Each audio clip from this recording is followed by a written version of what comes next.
February the 23rd, 2016.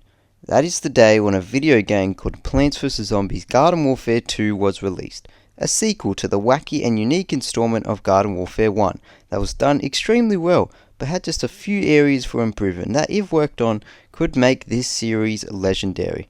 So, after almost a decade of the game being out, we will be seeing what made Plants vs Zombies Garden Warfare 2 so awesome, and unlike my other reviews on games, I'll be sharing my personal experiences that made this game so memorable for me.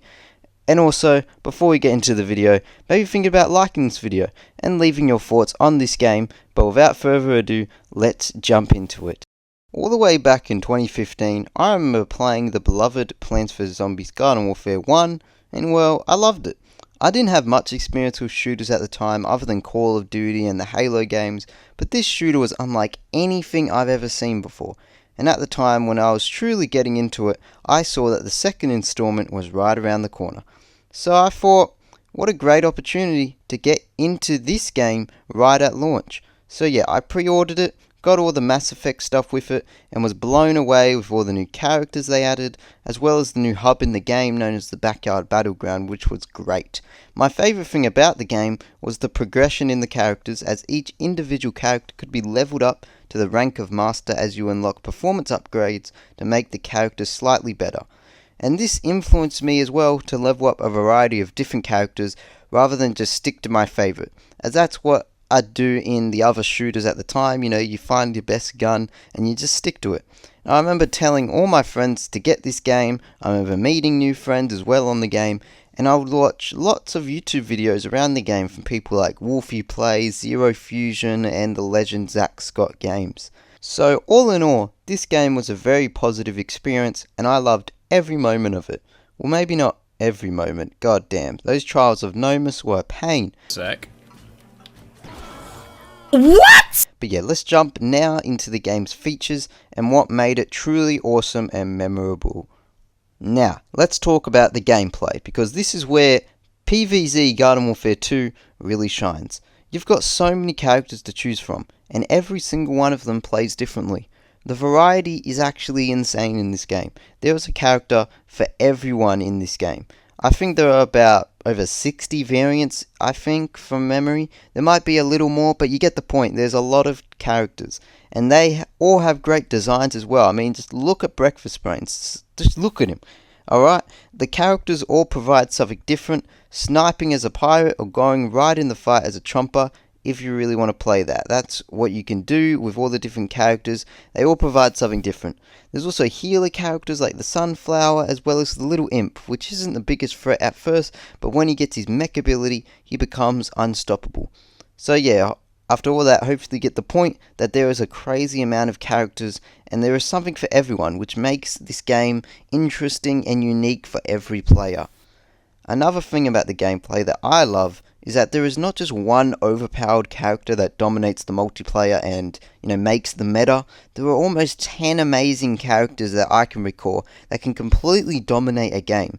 And you're also encouraged to try weird combos with your favorites and just experiment with what you want to do with your characters. Plus, the leveling system and character variants in the game also add depth without making it grindy in a bad way. And don't even get me started on all the abilities each character can unlock. They can be changed to other variants, and these variants are sold by people like Rux, like King Johnny. Who remembers King Johnny? Anyone? Moving on, the game offers a variety of different ways to play the game, like its short but sweet single player missions, as well as the changing town hall events, and those town hall events had returning and new exciting game modes like Taco Bandits, Soil Survivors from memory, and the cat game as well. And did I mention that there's a whole hub world as well? Which I did, I'm pretty sure. The Backyard Battleground, which had quests, secret rooms, side activities, and you can just mess around in this area for hours. There's also a day and night cycle in the backyard, and there's random events like the Flag of Power and PvE missions. Multiplayer is obviously the core of this game, and the multiplayer is wild, But there are also other modes like Garden Ops, Graveyard Ops, which are still some of the best wave defense modes out there, which basically defined the first game.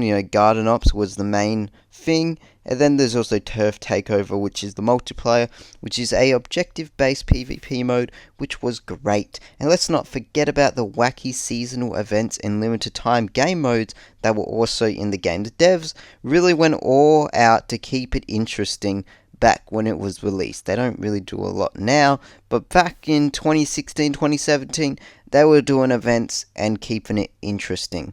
Now, for a game to feel truly awesome, it also needs something that can be difficult to control and sometimes out of the game's control, which is the community.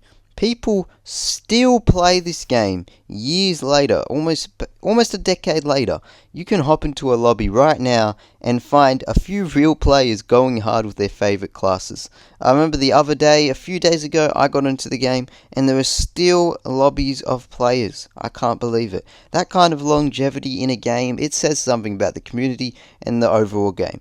And whether you are a PvZ OG fan or somebody who just randomly stumbled upon this game, maybe from a special deal or a sale, this game has this charm that I can't really put into words that pulls you in and makes you stick around for a while if you want to put some time really into the game. And honestly, I think Garden Warfare 2 hit this perfect middle ground. It's accessible and it's goofy, and it's also deep and competitive if you want it to be. If you really want to stick into the game and be competitive in the multiplayer. It respects your time as well. It gives you stuff to grind towards, and it rewards you for messing around and having fun, with the character upgrades and the customizations as well, which isn't my favorite part of the games, the customizations, but it is a nice, interesting way to get people to play for longer. Now, lastly, I want to talk about the overall vibe of the game, which I brought up a little bit earlier. And yeah, I'm talking everything in the vibe. From the visuals in this game are unique and they're wacky. I've said wacky a lot. It's very wacky, alright? You got pea shooters, sunflowers, the chompers, the zombies, all the art styles I think looks great, and the world around them looks very good. It's a very good fun and vibe, and it's wild and wacky, alright? PvZ Garden Warfare 2 has such a fun and chaotic cartoon style aesthetic that never takes itself too seriously, and that's what makes it so refreshing. You've got plants with laser beams, the laser beam plant, zombies in mech suits like the imp and his mech, sunflower healing people like combat medics, and it's all happening in these bright, colourful maps that just pop. The game feels alive, like every match is this big, messy, beautiful war that's somehow still fun and refreshing every time. I'm pretty sure you can have multiplayer games with 24 people on each team, or is that too much? It might be like 16, 14, I don't know, but you can have a lot of people in a game and it's this big messy war in the great looking maps. And also the music in this game, the music is so good. It's simple, most of the time it's just nice like piano work, and it's nothing too crazy, but it fits the tone of the game. You've got like nice slow piano and the little battle jingle when, for example, when you have the gnome bomb and like you're pushing it towards the objective, or when you're trying to hold the garden like next to the gnome bomb. I don't know when the soundtrack actually plays, but you know what I'm talking about. It's like the little din din din din. No, but it's energetic music. It keeps the fun going. And it's a shooter that never loses that classic PvZ charm that is hard to get, but the game does it so well. So yeah, that is why that is why Plants vs. Zombies Garden Warfare 2 is still awesome.